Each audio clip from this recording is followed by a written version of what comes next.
Hello, my name is Oliver Maiß, and I am the head of the Research and Development Department here at ECOROLL.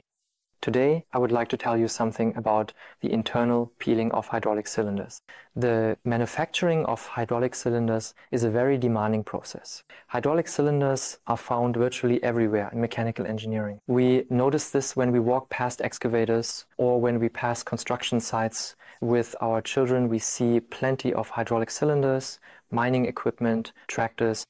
All these machines are equipped with hydraulic cylinders which allow them to lift and handle heavy loads efficiently with optimal energy use.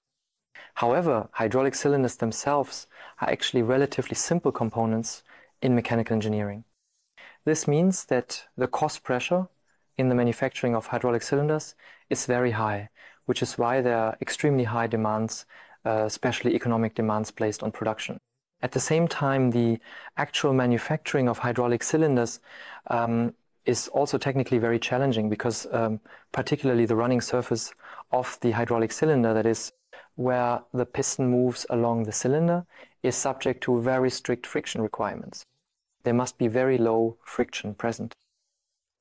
This means that production here must also be highly specialized. For this reason, many manufacturers have focused solely on producing the hydraulic cylinders in their specific geometry.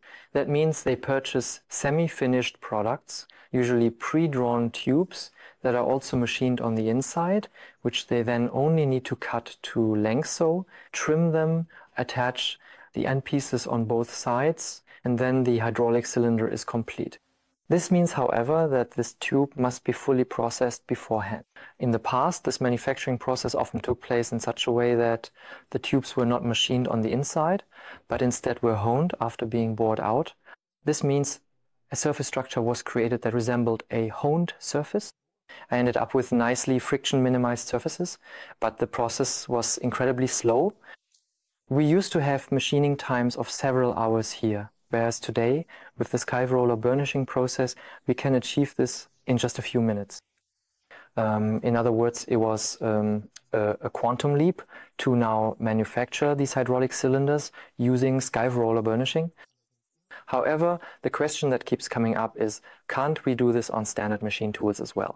And we have looked into this and developed tools that can do exactly that. So, with the so-called SKUC tools, which I would like to introduce to you in a moment, you can completely machine these tubes directly on your in-house machine tool. This naturally has several advantages, giving you more flexibility and of course being more cost-effective as well. So what does such a tool look like? We call these tools SKUCs. That's simply our designation for them. And these tools are constructed from a basic body onto which 2 or 3 peeling blades are mounted.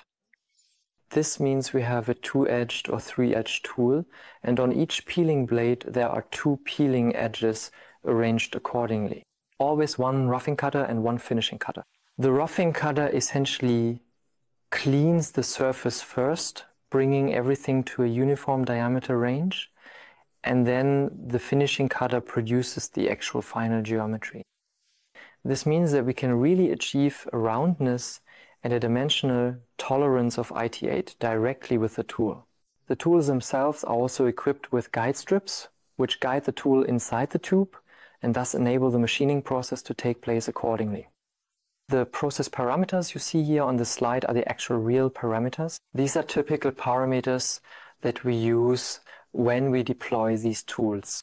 So cutting speeds of 100 to 300 meters per minute are absolutely no problem for these tools, and we're talking about feed rates of 1 to 3 millimeters.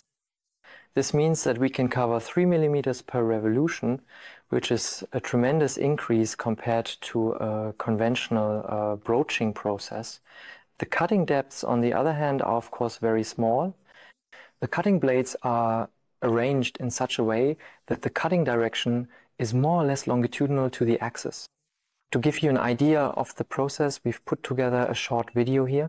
This was a customer project in which we set up our SKX IUC tools on our Mazak lathe that we have in our production facility. Here we machined components made from 42 CR Mofur. These are relatively short raw sections, but it can also be done with lengths of up to 1 meter, provided the machine allows for it.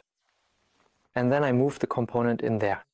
You will see in a moment that this is not the rapid traverse as we approach, but actually the real machining speed that you are seeing right now. You can see that we worked here with a feed rate of up to 3.5 millimeters, and yet when you look at the result, we still achieve an RZ value of 8 micrometers, which is already very good. The R value of 2 micrometers is also quite impressive. So we already have a very good component quality here, and above all, the roundness of this tube is truly excellent.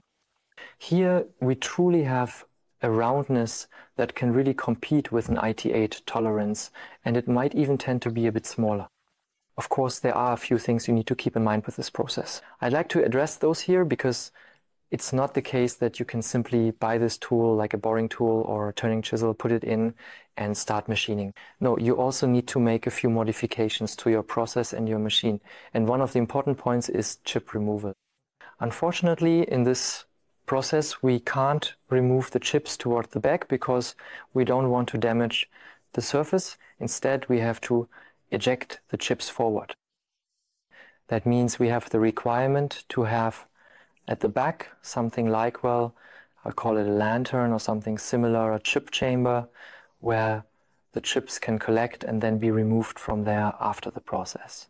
With very large components, of course, the whole thing becomes even more complicated. In that case, the chips have to be removed continuously and really must not get stuck inside the tube. So this chip jamming situation is actually a bit challenging, and with our help you'll need to assemble a clamping device that enables reliable chip removal. We've brought along a sample image here. In this example, we basically have a clamping device with an open lantern. Behind it there is a large clearance space where chips can collect, and after the process I can simply pull them out from there, or thanks to the open design they might even just fall out directly and not accumulate there at all. A second important point is we need to activate this tool. That means it's not a rigid tool where the cutting edges are set to a specific diameter and stay there.